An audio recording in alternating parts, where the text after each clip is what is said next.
Pythagoras gets kicked out of Stripparoke night at Devil's Point. He answered my Craigslist ad with a phone number that turned out to be a landline at someone else's house, and I was instructed to ask for the name of the cat. It should have been a red flag. Our first meeting was supposed to be someplace neutral, but instead he was at my door an hour early, crossing boundaries but prompt. That was Pythagoras. His followers came with him immediately. Gary, of course, his right-hand man, was on the couch. Janice, she was worried about him, wanted to ask my advice. Derica had all those candles. Dom, the French guy who didn't speak or read a word of English and wore that Pussy Inspector t-shirt every day. There were more people after that. They trickled in and then were everywhere. It was a lobster boiling slowly kind of thing. Eating my cereal, clogging the toilet. When the rent came, good luck finding Pythagoras. Gary hadn't seen him in days. As angry as I would get at Pythagoras, it was hard to stay mad. I was so awash in the others' worship of him. The group attitude had an effect on me. Janice was always asking me to see it a little differently, and Gary came at my questions with more questions. Why does power frighten you so much? Why does it seem so hard for you to accept being seen? Why do you feel unworthy to ask the gods for help?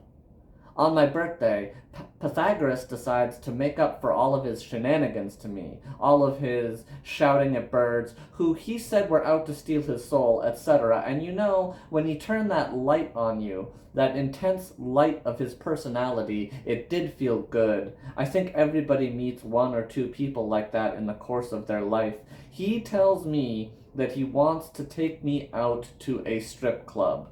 Says I need to scrub my heavy heart in a wash of glorious flesh. And when I say it out loud now, like, I hear how that sucks, but like, you should have heard the way he said it, 'cause he made it sound cool.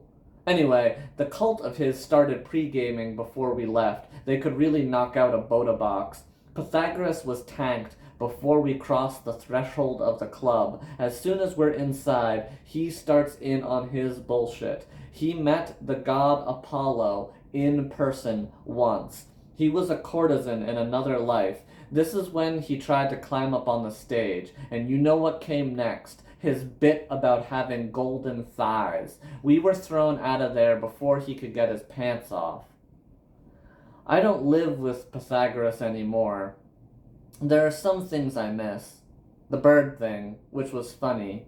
Finding math problems in Sharpie on the wall of the bathroom, low, by the toilet, in the morning.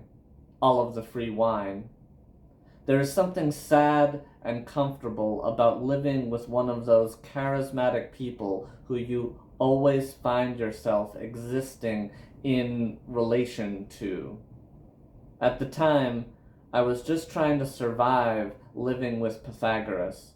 But now there is a missing figure, a structure that does not just hold, but finds its way inside. Something missing within and without.